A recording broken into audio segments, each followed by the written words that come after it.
लोग बेटी पैदा करेला, बेटा पैदा करेला बड़ा अरमान से। हमार बिटिया हमार, हमार बेटवा हमार, हमार भाई हमार हो, हमार बाप हो। दुनिया में अपना है कौन? केकरा पर विश्वास करिया? ए बिरहा के शुरू से अंत तक आप लोग सुनी है, तब समझ में आई कि दुनिया में केकरे पर विश्वास करिया। चाचा ठीक है ना? आई एक एक लाइन पर आप लोग विचार करिए। अब मास्टर साहब, उदयपुर की कहानी है, राजस्थान उदयपुर की कहानी है, घराना राणा करण नसीब रहे।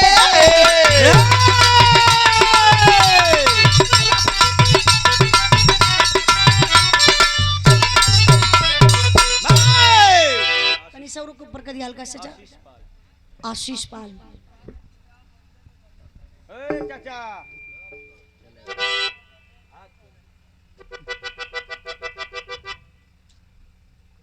आशीष पाल बड़े भैया जी की तरफ से 100 रुपए का पुरस्कार आपके चरणों में बहुत बहुत प्रणाम। सब भाई लोगों के नमस्ते प्रणाम। तनी बिरहा पर आप लोग ध्यान दें बाबू। राजस्थान उदयपुर का बात बा, जहां के रहे वाला दरस पुरोहित, जकरे पत्नी का नाम बतावल गल दीपा।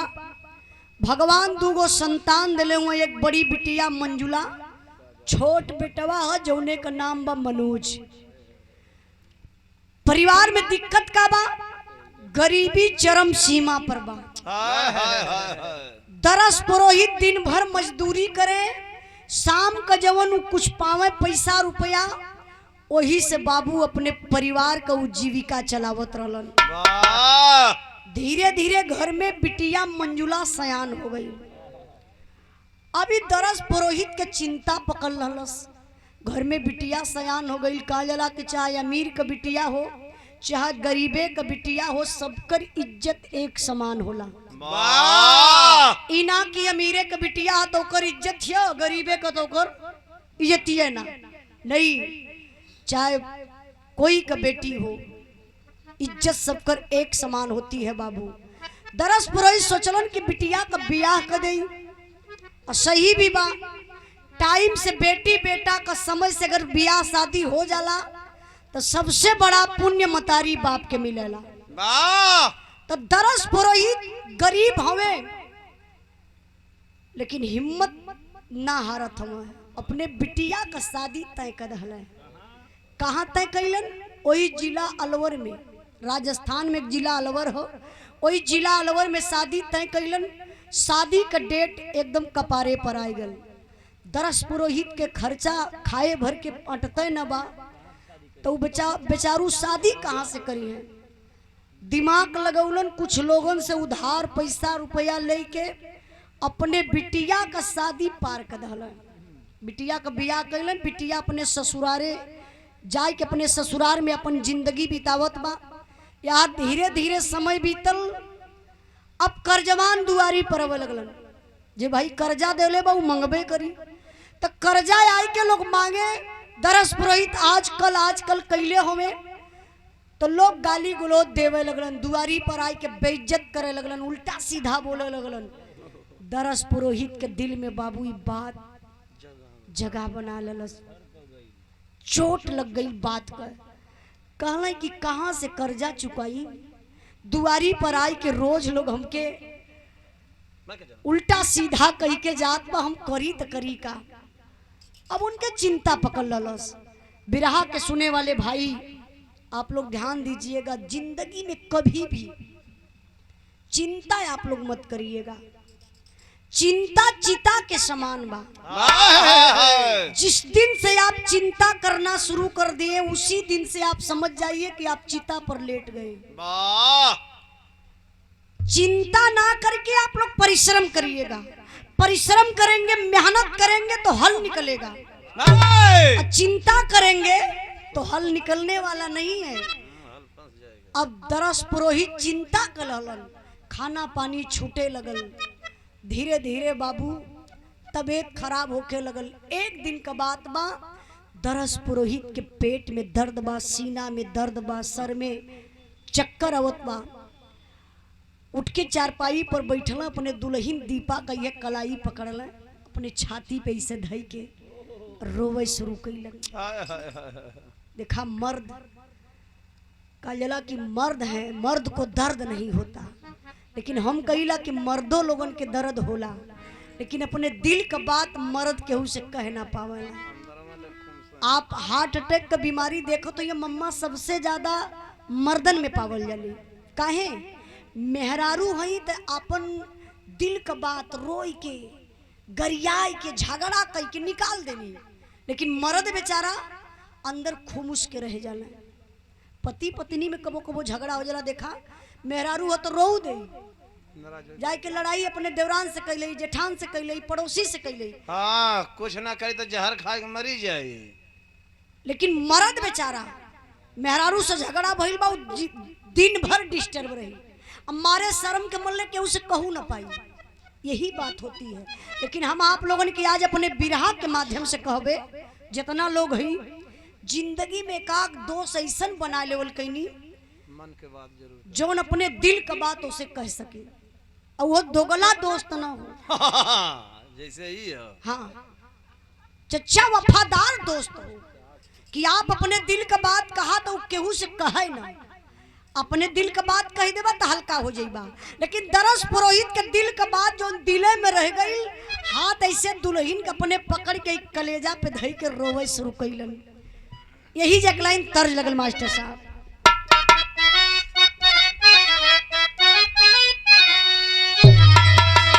अरे सरंगिया वाले के डेरावा, अरे सरंगिया वाले के डेरावा, बताई दे रे छोटा की नाना जी।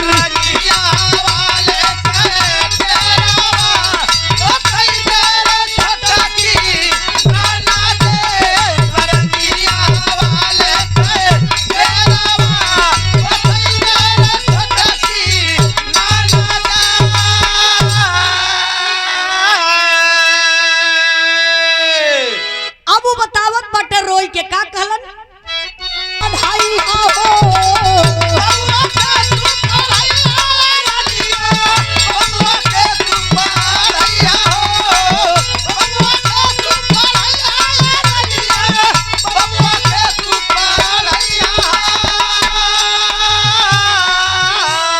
रुपया कमाए लगिया सुगनवा, करजा मोर चुकैया हो।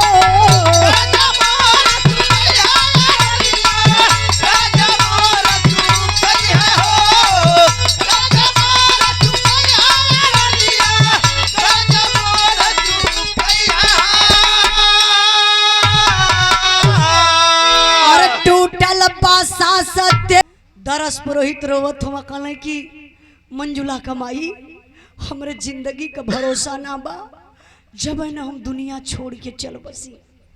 लेकिन एक बात ध्यान से सुनिया, हमरे मुअले के बाद हमरे बेटवा मनोज के पढ़ाई लिखाई के बढ़िया पोस्ट पर कर दिया, ताकि हमार बेटा बढ़िया पोस्ट पर हो जाई, बढ़िया रुपया कमाए लगी, हमरे कर्जा के चुकाई दे तो हमरे आत्मा के शांति स्वर्ग में भेटाई जाई। दुल्हन बा, पति मरे कहत हो बर्दाश्त होई, भर अकवरिया में पकड़ के बाबू दबाए लेहलस। कलश पति देवी का कहत हुआ, तोहरे बगैर दुनिया अनहार बा, एक विधवा का जिंदगी बेकार बा। रोड पर अगर केहू सुबेरे सुबेरे विधवा के देख लेला तो लोग कहला कि पूरा जिंदगी हमार, पूरा दिनवे हमार खराब हो गल। रास्ते में मिल जाई विधवा तो लोग रास्ता बचाई के जाला। कहा पति से देखा चाचा का कहता हूँ, तेली भयल, तेली कभी मुँह ना देखेगे चाचा। कब का तेलिए तो देश का राजा है। तो क्या बहन पता ना। हाँ, कुछ भी बोल देवल करे ना, जात पर टिप्पणी मत कैल करा। हाँ, एकदम जहाँ हुआ बैठल रहा। बिरहा पर ध्यान दें। अब बाबू वो दुनिया के मालिक का देखल जा, वही दीपा के गोदिये में पति के प्राण निकल गए।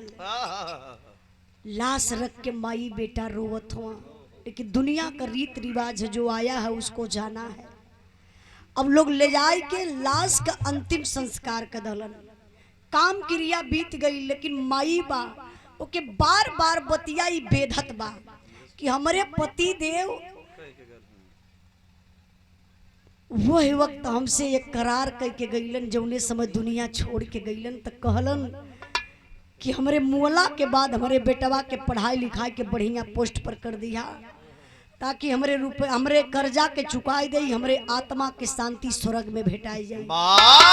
माई रातों दिनवा यह बतिया सोचे, लोगन का चूल्ह चौका करे लगली, मजदूरी करे लगली। अब मजदूरी करत है, लेकिन अपने बेटवा के पढ़ाई लिखाई के करत का ही अकलाई नहीं तर्ज लगल हो।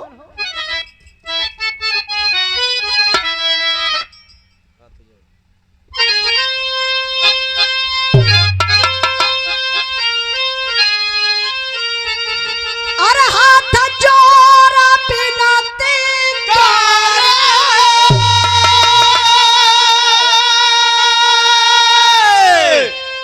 तर्ज के छोड़ी बिरहा में भाव बा।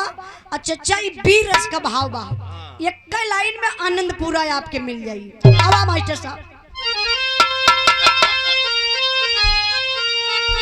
और पढ़ावे लिखावे देके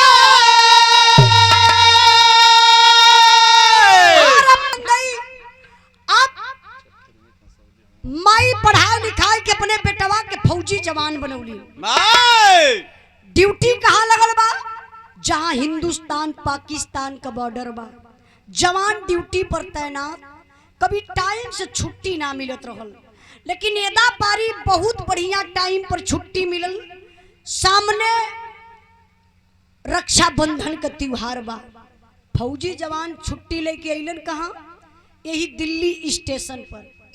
स्टेशन पर अइलन। अब घड़ी में देखा तुम्हें टाइम ज्यादा हो तो सोचल कि तनी पहाड़ घरे जाई उदयपुर, तो कल बहिन के घरे जाए के पड़ी, हो सके रक्षाबंधन बधवावे में देरी हो जाए।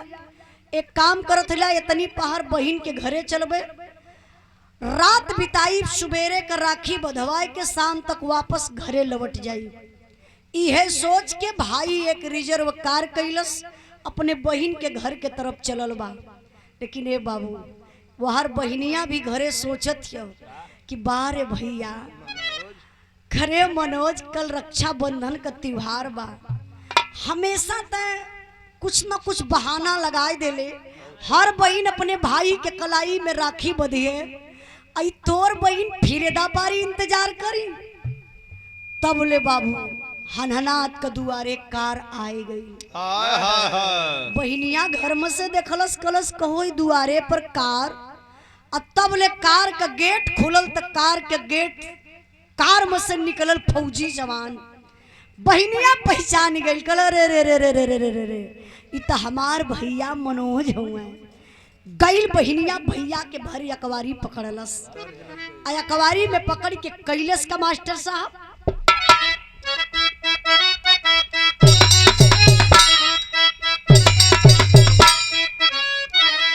साधु भैया एक हम गीत गौले बानी, आप लोग सुन ले हुई हम। ये गीत रील बड़ा ये गीत पर बनल। ये गीत के लिखे वाला हमारे गुरु जी माननीय प्यारे लाल कवि जी, आई समाज के देख के लिखलन। दुल्हा का मामा अरविंद पाल 200 रुपए का पुरस्कार देके आप सम्मान के लिए आपके चरणों में बहुत बहुत प्रणाम। एक गीत पर आप लोग ध्यान दिए हम। हाँ, हमार गावल गीत बा मास्टर साहब।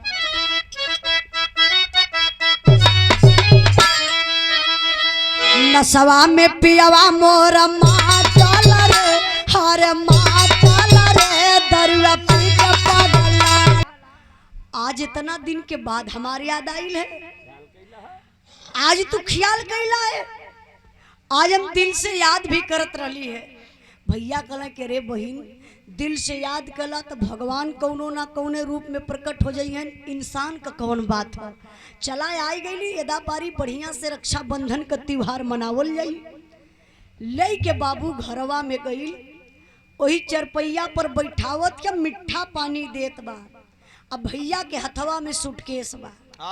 भैया कहला कि बहिनी सूटकेसवा ला अंदर ले जाए के रख दे, मैं रुपया रख ले हिला। यदा पारी चलत बानी, कुछ रुपया घरे कमाई के भेजवा दली। माई तोरे शादी का कुछ कर्जा चुका देले बा, कुछ कर्जा भी बाकी बा। इस सूटकेस में रुपया बा, यदा पारी चलबे तोरे शादी का सब कर्जा चुकाए के एक आठ कोठरी बनवाई के ओकरे बाद अब ड्यूटी पर जाई। बहिनिया समझ गई लो, इ तो पूरे सूटकेस भर रुपया रखले बा। अगर आज रुपया हम पाई जाई तो माले माल हो जाई। हमार पति पियक्कर, इतनी रुपया कमाए में पता नहीं कितना दिन लग जाई। विचार बदल गया बहिन के। ये बाबू भाई से बहाना कई के निकल गई बाजारे, साग सब्जी तो लहलस, लेकिन सथवा में नींद का गोली खरीद लहलस। देखा एक बहिन का दिमाग, खाना बनाए भइल, वही खानवा में निदिया का गोलिया डलले बा। अब भैया वो खानवा के खाए लहलन। अब भैया के का पता कि बहिन हमारे साथे विश्वासघात करी। जब भैया खानवा के खा ललन, रात का टाइम, थकल शरीर, नींद का दवाई असर कैलस। अब वही चारपाई पे बैठ के खूब हाल चाल करत हो, और तब ले भैया इसे झपकी ले ले। जब भैया झपकी ले ले तो बहिनिया समझ गई कि अब दवाई असर करत है। कला से भैया हम समझत बानी तोहार शरीर थकल बा, चला अंदर चारपाई लगौले ही तब तक लेटा, अब कुछ देर में पियक्करवा आ जाला। अंदर गई ये बाबू, भाई चारपाई पर लेटल हो, आई पपिनिया घात लगौती रहल। जब भैया गहरी नींद में हो गई तो जाय के दुअरिया पर से 2 बार बोलौलस, भैया मनोज। अब तो मनोज गहरी नींद में ले के आइल रसरी, भैया का हथवा गोड़वा पूरी शरीरिया वही चरपैया में बांध दलस। गड़ासा पत्थर के ले के आइल, वही भैया के छाती पर चढ़ल कि भैया के गर्दन के काट दे और रुपया अपनाई लो। तबले तो बाबू गजब हो गया, भैया का जान तो यहाँ बच गल, लेकिन जान कैसे बचल? पियक्करवा मंजुला का पति दारू पी के फूल नशा में आयल, दरवाजा तक कान लगौलस। कलस रात का टाइम, आई मंजुला घर में किसी से बात कर रही है, दरवाजा लगल पीटे। कल मंजुला दरवाजा खोलो, अंदर कौन है, किससे बात कर रही हो? अब दरवाजा खोलत ना बा। यार से पियक्करवा कलश की मंजुला अगर नहीं तो दरवाजा खोलती है, चच्चा वही मौको बजा दिया। हाँ आपका दोस्त ना, हाँ भाई आपो को मजबूरी बा, ले जाओ मौके, हम समझत ला चच्चा। देखी कहलस मंजुला का पति कि दरवाजा जल्दी खोलो, अगर नहीं दरवाजा खोलती है, दरवाजा के तोड़ कर अगर अंदर आ जाऊंगा ना, तेरे हड्डी को चूर चूर कर डालूंगा। ई पपिनिया समझ गई कि अगर एक गर्दन काट गई तो इतना जल्दी लसिया छुपाए ना पाई, और तब ले पियक्करवा दरवाजा तोड़ी अंदर आ जाई, पूरा भेदवई खुल जाई। ऐसे भाई के चारपाई में बांधल छोड़ के हाथ में गणासा लेके बाबू पहुंचल दरवाजे पर, और जाय के धीरे से दरवाजवा का सिटकिनी खोलस। कलस सुना हमार बात, का कहलस?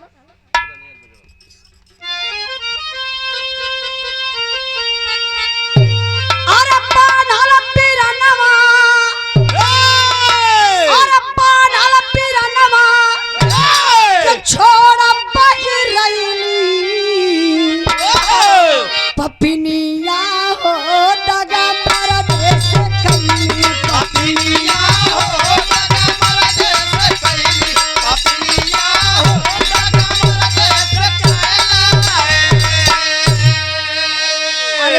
माई के अपने बना के उठाकू खरा लुटे आयल मारा सैया चाकू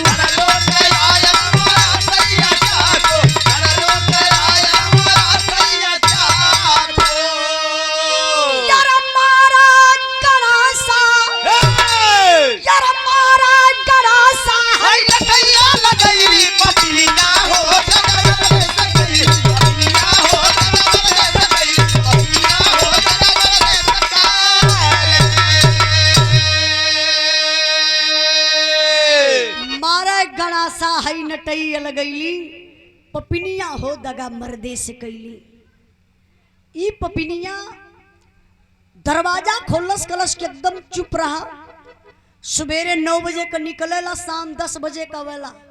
जब वही दिन डूबल है एक चोर आई के घर में घुस गल, जौने के जबरदस्ती पकड़ के ले जाए के वही चारपाई में बंधले बड़ी। एक काम करा है, गणासा पकड़ा हाथे में और चल के चोरे का गर्दन खाच दे उड़ा दा।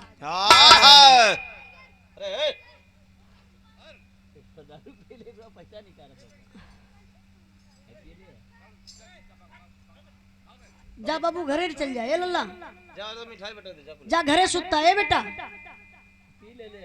नहीं लड़का नींद है ना, ले जा जा घरे निकल जा बेटा, जा निकल जा। मम्मी बुलावत थी तो थोड़ा ज्यादा है गला। जा दे बाबू सुता दे, जा लड़का हुआ ना। इनके मम्मी और पापा को बुला लिया, उठा लीजिए जा। बिरहा पर ध्यान दई बाबू। मारे गणासा हई नटई लगैली पपिनिया हो दगा मर्दे से कैली। काले तो के का पता, शाम होता एक चोर आयल घर में, ओके जबरदस्ती बांध के वही चारपाई में छोड़ले बानी। हाई गणासा पकड़ा हाथे में और चल के मारा चोरे का गर्दन खच दे अलग हो जा। अब वो मंजुला का पति जो शराब पियले रहलन, उनका शराब करंट नियर उतरी गल, होश में आई गई। कहला हमारे जियते हमारे घर में चोर। अब हाथे में गणासा ले के बाबू दौड़ के पहुंचलन गर्दन काटे खातिर। तबले तो जोर से चिल्लाई के मनोज रोवे लगलन। कहला जीजा, अरे जीजा रे जीजा रे जीजा, मैं मनोज। मंजुला का पति रुक गईलन, जो हाथ में गड़ासा के फेंक देला। डांटे लगले मंजुला। कहला करे पागल मंजुला, तुके पता ना बरे, तोर भैया मनोज हमार साला, और तू चोर चोर कहत बाड़ी। अब तो हमारे हाथ से हत्या हो गई हो। निहुरल पति के गर्दन पर गड़ासा खचाक से चलौलस। सड़ी अलग धड़ी अलग। अब वो है गड़ासा लेके भाई के छाती पर चढ़ल हो बाबू। करत का बा, अरे मनोज सोचा बना मिली निसनिया रक्षा बंधन का, जान का दुश्मन भइला रक्षा बंधन का।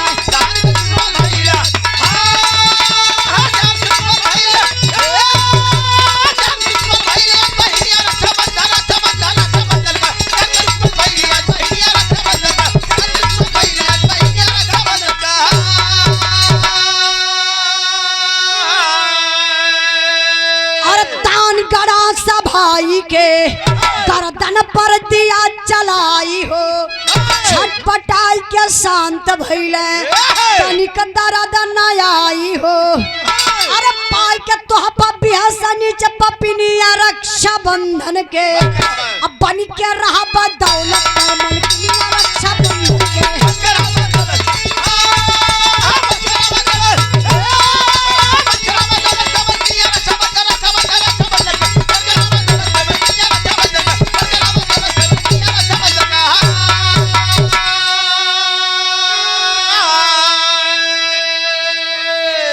भाई रोवत हो बहनी, हमरे गर्दन के मत काट बहनी।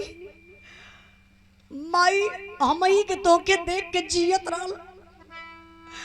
माई हमरे मौत के सुनी माई तड़प तड़प के मर जाई रे बहनी, मत काट बहनी। लेकिन वो पपिनिया के तो भूत सवार हो, ओके तो रुपया का नशा बा।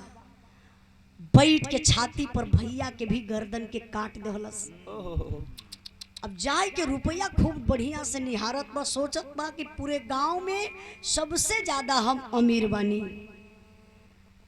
अब सोचत बा घर में 2 गो लाश बा, लसिया का होई। दोनों लाश के बाबू लगल बोटी बोटी करे।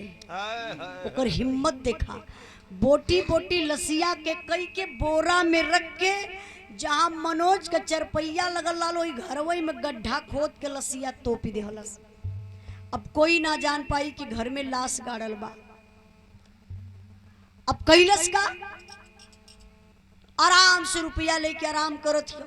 यहाँ का बात आप लोग छोड़ी, तनी से दिमाग आप लोग लेके चला उदयपुर में, जहां माई अपने बेटा के जोहत बा कि बेटा हमारा अवेका ले रहल, आज बेटा हमार आयल ना, कल बिटिया मंजुला हमार फिर जोहत रह जाई के करे कलाई में राखी बांधी।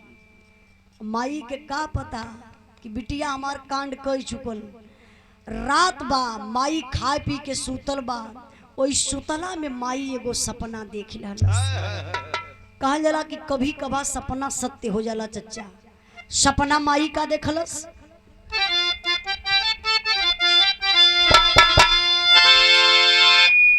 अरे माई बाबू रही आरतिया देखली सपनवा बाबू, माई बाबू रही आरतिया देखली सपनवा बाबू, माई बाबू रही आरतिया देखली सपनवा बाबू। रोई खातरे में पड़ल बामा नजवई रे हमार, खातरे में पड़ल बामा नजवई रे हमार। पातवा लगावे चलली जम्बू की सहरिया भैया, पातवा लगावे चलले जम्बू की सहरिया भैया, पातवा लगावे चलले जम्बू की सहरिया भैया। पिछवई में विधना कुला राज खेलवा, पिछवई में विधना कुला राज खेलवा। ध्यान दे बाबू, माई सुतल बा, सुतला में सपना का देखत बा, हमार बेटवा चिल्लात बा, हमरे लाल का जान कहीं खतरे में बा। माई सपनवे में उठ के बैठ गई। अब बैठ के माई सोचत बा, अब मनोज के मोबाइलिया पर फोन लगावत बा। अब बेटा पर फोन लगते ना बा, अब और माई के दिल के धड़कन बढ़े लगल। आ अकेल रात का टाइम माई करे त करे का, रात त बाबू यह करवटी वह करवटी कई के माई बिताइल हलस। लेकिन होत सुबेरे माई बरस तक ना कैलस। घर से निकल गई, पहुंचल कहाँ, मंजुला के घरे। काले की चलब बिटिया के घरे, बिटिया के ले आ चलब जम्मू कश्मीर अपने हीरा का पता लगाए ले, काहे लाल हमार ना अइले। माई बाबू जब मंजुला के घरे पहुंचल त जाय के मंजुला का दरवाजा खटखटावत है तो मंजुला देखलस, कलस कहो ही तो माई आई गई। उत्तर रात का टाइम रहल, जौने समय हम काटत रही जमीन के नीचे गाड़त रही, कोई देखलस ना। माई आइल कैसे, माई का पैरवा छुई के कल कहे माई बड़ा सुबेरे सुबेरे दर्शन। माई कली रे बिटिया का बताई, रतिया में बड़ा खराब खराब सपना देखली रे बेटा है वे कले लायल ना, चल जम्मू कश्मीर हीरा का पता लगा लिहल जा। मंजुला समझ गई लो, इ तो माई हमरे रास्ते का कांटा बना थी, लेके अम्मा जम्मू कश्मीर चल जाई, सारा भेद भाई खुल जाई। कले माई तू चिंता मत कर, आराम करा, जाई कुछ बाजारे से साग सब्जी ले आई, कुछ बनाए खा लिया करे बाद तब चल जाई जम्मू कश्मीर। निकल गई बाबू बाजारे, पपिनिया अब की बार साग सब्जी तलहलस, लेकिन नींद का गोली ना जहर का गोली खरीद लहलस। लेके आई खाना बनाई के माई के खनवा में नीचवा जहरवा का गोलिया डाल के खाए बदे दहलस। माई पागल बौरहिया बनल है, माई के का पता ये बाबू, माई खनवा खाए ले खाए बैठली सॉरी। अब इन माई खाए बैठल पहिला कवरवा माई तोड़लस और तब ले भगवान का मर्जी देखा। माई के खनवा में दीवार से ठे छिपकली आई के गिर गई। माई खाना पीछे टाल के हथवा मीच के रोवे लगल। कल हीरा न तोर फोन लगत बा, रात में खराब खराब सपना देखली, हमरे आगे का थरिया खिंचाई गई, ई हमके असगुन लगत बा। अब मंजुला देखत रहल कि माई के खाना में बितकुइया गिर गई, माई खैलस ना मरी ना। कले माई दूसर खाना लिए खाला। माई कली ना रे बिटिया, जबले अपने लाल के अपने नजर से ना देखब तबले खाना पानी हराम बा। अभी पपिनिया मूड बना ललस। कल से माई हम समझ गई कि तू जबले मनोज से मिलबी ना तबले तोर दिमाग सही होई ना। चला अंदर चारपाई लगोले ही तब तक लेटा। अब कुछ देर में पियक्करवा आ जला, कुछ राय बात कैले ला, ओकरे बाद लेके तोके जम्मू कश्मीर चलबे। माई अंदरवा गईली, बाबू चरपैया पे लेटल बहो। तबले तब माई के हल्की हल्की नींद आवे लगल। भाई रात भर का माई जागल रहल, दिन भर का रोले रहल। रात का टाइम जब माई नींद में हल्के हल्के भइल, आई पपिनिया जाए के घरवा में गणासा पथरत बा। तब ले माई दूसरा सपना देख लहली। अच्छा, दूसरा सपना मतारी देखलस का मास्टर साहब?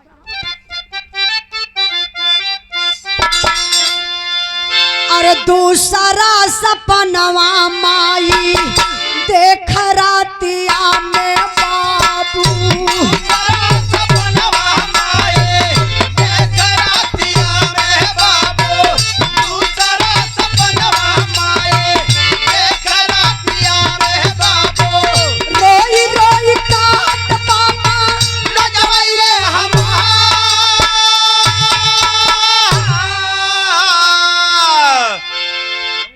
जौनी ठैया पारल बिया तोरी पालंगरिया माई।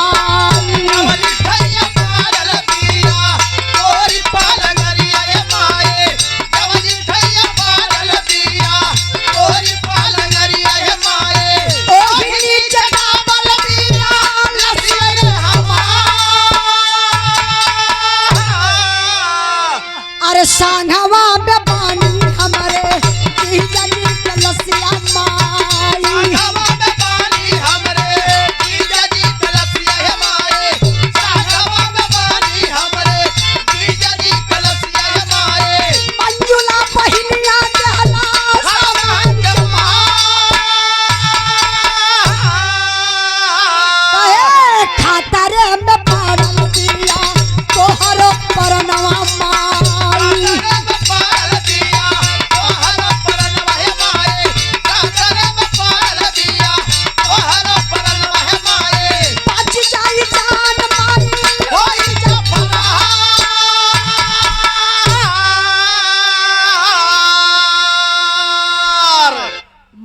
दूसरा सपना देखत बा। हमर बेटवा हमरे मुड़वरिए तर खड़ा बा, हमके जगावत बा।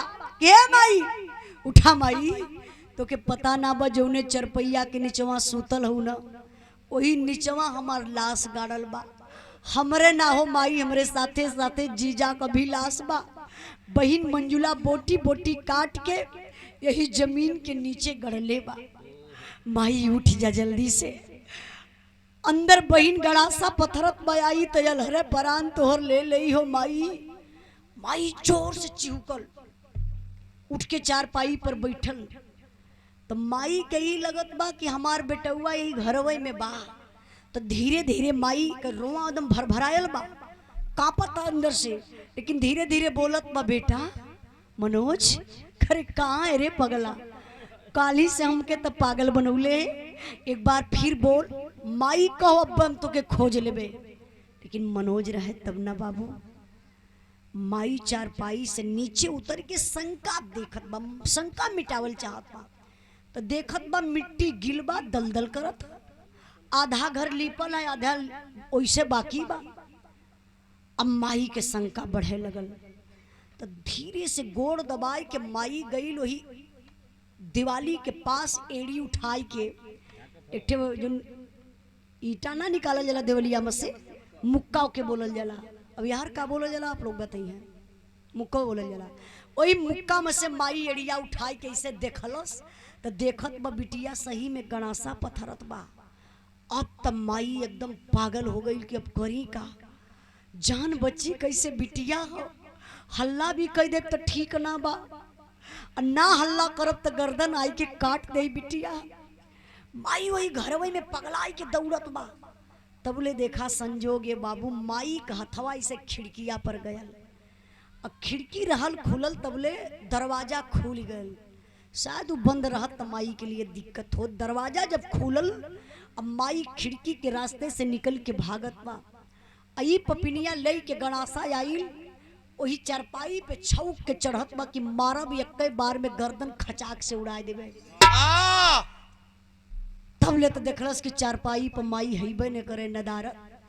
बड़ा खुश भइलो। माई लगत था कि मनोज के याद में पागल हो गई, और घरवे छोड़ के वो लगत कहीं चल गई। लेकिन कहल जला कि चोरी हत्या पाप खोले आपसे आप। माई पहुंचल कहाँ मास्टर साहब?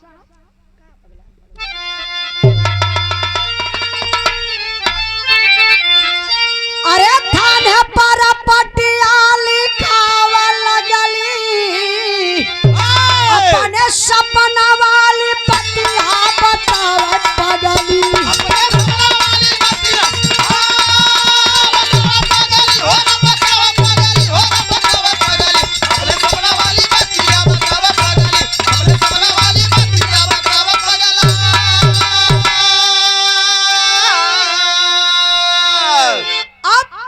माई पहुंच गई दरोगा साहब के पास, जाय के सारी बात माई बता दले। दरोगा साहब कहले कि मतारी एक काम करा, तू गाड़ी में बैठा, हम कुछ महिला पुलिस ले लेते ला, ओकरे बाद जम्मू कश्मीर चलत हिला, तोरे बेटा से मुलाकात करवा देवे। दरोगा साहब पहुंचलन कहा? मंजुला के दरवाजे पर। दरवाजा खोलवौलन। अभी पपिनिया देखलस तो फिर वह बतिया याद करत हो कि कहो तो रात का टाइम रहल, जौने समय हम काटत रहली, जमीन के नीचे गाड़त रहली, कोई देखलस नहीं। दरोगा साहब कैसे आ गेलन?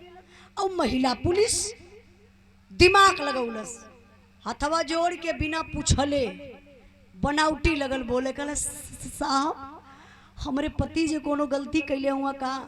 साहब वो पियक्कर आदमी हुआ, जहाँ होला तहाँ पी के उलट जले। साहब कोनो गलती हमारे पति देव कैले हुए तो सजा हमें मिले के चाहिए साहब। दरोगा साहब कहना कि ये तो हत्यारी नहीं लग रही है, ये खुद परेशान लग रही है। फिर दिमाग लगौला दरोगा साहब, कहना एक काम करो, तुम खड़ी रहो, आओ इधर। अब औती ना हो। दरोगा साहब कहना कि मैं बुला रहा हूं, इधर आओ। ना आवत हो। दूठे महिला पुलिस के भेजना, कहना कि जाओ साली को खींच कर लाओ। दूठे महिला पुलिस खींच के ले कैली। दरोगा साहब कहले कि गाड़ी में कौन बैठी, पहचान रही हो? फिर लगल कांपे, कहले साहब हमके का पता ही कौन पागल औरत हो। देखा माई के कहा था पागल औरत, ये ले जाई साहब, ये पागल औरत के पागल खाना में छोड़ दी, हम नहीं के पहचानत बानी। अरे हमरे पति का पता ना चलत बा, 4-6 दिन से हम खुदे पागल भल बानी। दरोगा साहब कहले कि ठीक है, अच्छा रुको रुको, जाओ मत रुक जाओ। बुढ़िया माई से सवाल के लिए, माई पहचान रही हो कौन है? माई कहली हाँ हो हीरा, बिटिया हो मंजुला, नाम चिन्हत होई। एक बतिया छोड़ा ये साहब, चला जम्मू कश्मीर, हमरे लाल से जल्दी से भेटिया करा दो साहब, जल्दी करा। दरोगा साहब समझ गए हो ये अपनी माँ को नहीं पहचान रही है, दाल में तो कुछ काला है। महिला पुलिस के इशारा कैले, का कैले मास्टर साहब? महिला पुलिस हमारा मंजुला के लटकाई, सारी बात देहली तब पुलिस क्या बताई।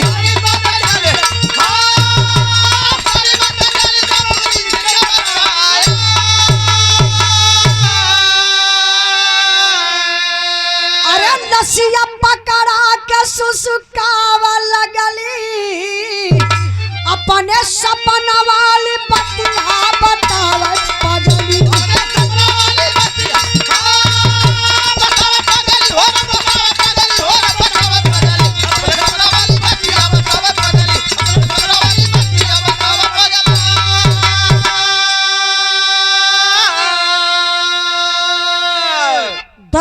साहब महिला पुलिस के इशारा कैलन। महिला पुलिस उतर के बाबू लगली लाठी बरसावे। जब 4-6 डंडा पीठी पे लगल न हो, अपने आप लगल कबूले कले ये साहब मारी मत। साफ साफ बताई वो साहब, अपने भैया के भी अपने सैया के भी बोटी बोटी काट डली साहब। दरोगा साहब कहला कि रे दुष्ट औरत, तूने भाई को भी और पति को भी काट डाला, उस लाश को कहाँ रखी हो?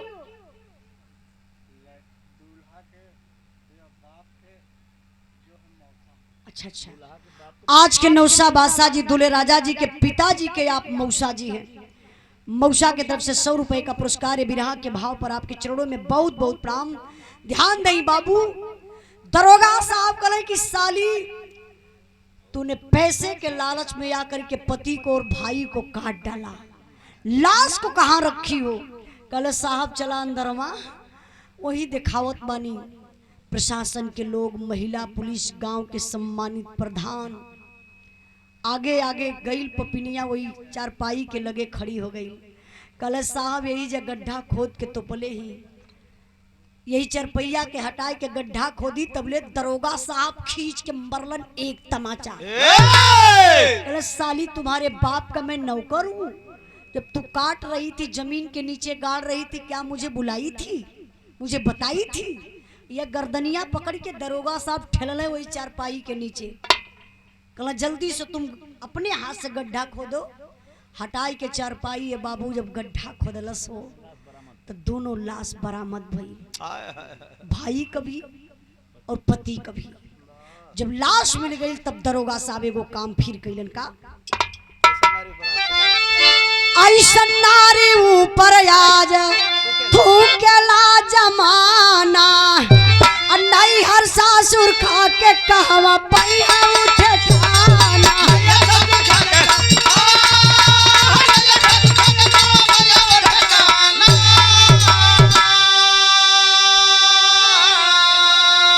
अरे जाके जहाल खाना दिन बितावा लगली, अपने सपना वाली बतिया बतावा बदली।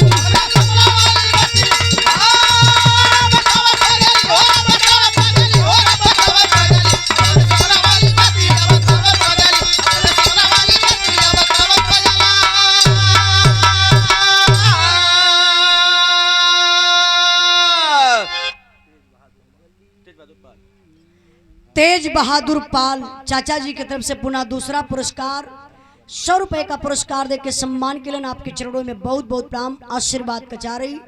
बिरहा पर ध्यान दें बाबू। ऐसा नारी ऊपर आज थूकेला जमाना, नैहर सासुर खा के कहवा पहिए उठे काना। जाके जेहल खाने दिन बितावे लगली। एक बात बतावा, जे अपन नैहर उजाड़ देहलस, अपने पति के मार देहलस, ओकर हक कहाँ रहले कबा? घर में रह सकला? दरोगा साहब कहले कि इसके हाथ में हथकड़ी लगाओ, साली के ले चल के जेल में बंद करो। हाथ में हथकड़ी लगाए के ले जाए के दरोगा साहब जेल में बंद कैलन। आज भी वो पापिन जेल में बंद बा। हम बताइला बाबू, बुरे काम का बुरा नतीजा, बुरे काम का बुरा नतीजा ना मानो तो कर देखो, जिसने जिसने किया है यारो उसका उसका घर देखो। जे बुरा करी आज ना 10 दिन के बाद ओकरे कपारे चूरी, लेकिन चूरी जरूर। मालिक के पास देर है, अंधेर नहीं है। यही से हम शुरुआत में चर्चा कहले रही कि दुनिया में केकरा पर विश्वास करे। एक बेटी पैसा के चलते माई के मारत बा, भाई के मार नौलस, पति के मार नौलस। ये रुपया का करी? जब जाई तो टिकठिया पे बांध के थोड़ी न ले जाई। केहू के कफन में जेब ना होला कि सारी प्रॉपर्टी यही जेबे में भरा लेके चल जा स्मशान घाटे पर। अगर कुछ साथे जाला ना तो करतब कमाई जाला। लसिया वार फुकात रही, हरियर लोग सुरती रगड़त रही हैं। जैसन कैले राबा उहे बतियाई हैं। अगर बढ़िया कैले हुआ तो लोग रोई हैं, सुरतियों न खाई जाई। कहीं आय हाय बेचारा बहुत अच्छा आदमी रहना, चल गई, अब जाए के ना चाहत रहल। और दुष्ट आदमी, दलिद्दर आदमी, दोखी आदमी, कंजूस आदमी, कोढ़ी आदमी, पापी आदमी, कुकर्मी आदमी, दलिद्र आदमी।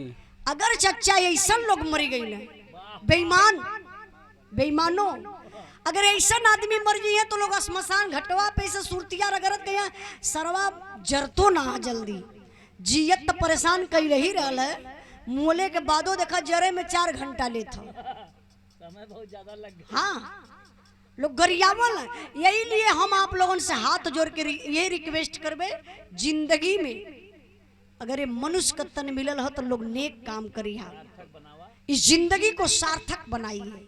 फिर पता नहीं चच्चा मनुष्य का तन मिली कि ना मिली, ये जवन मिल गला यही के सही बनाला। हम बताइला स्वर्ग नरक चच्चा यही है, स्वर्ग देखना है,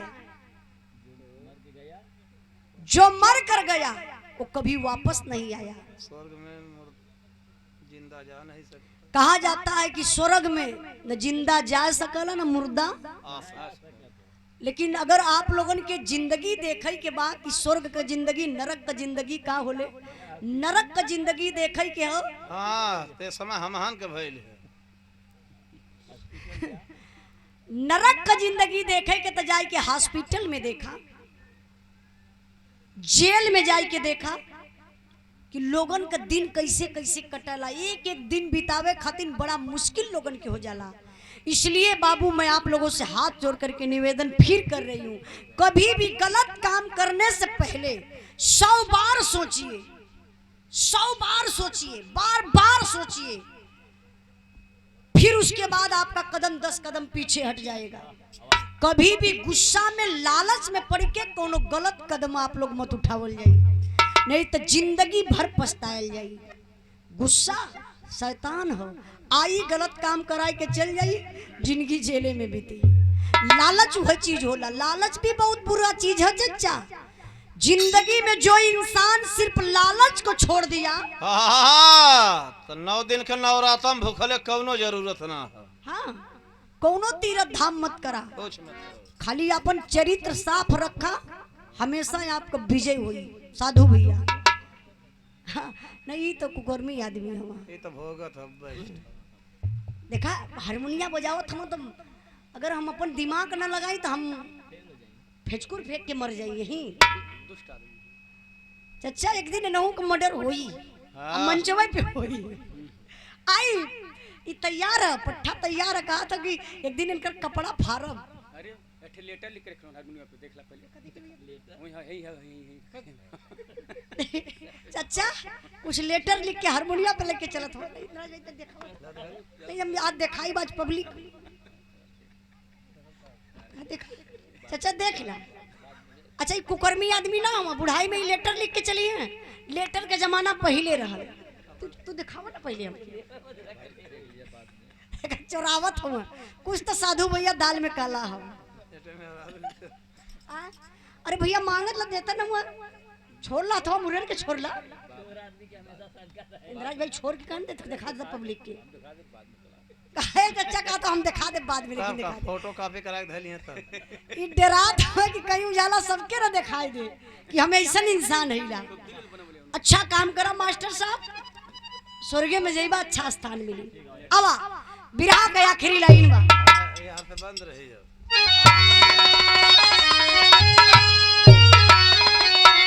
गुरु बिहारी गुरु गणेश गुरु राम लाल गुणकारी, स्वर्ग गए चंद्रिका कवि, मुन्ना जी बने पुजारी। अरे पापिन का पागल भइला मनवा, जालिम उजाला का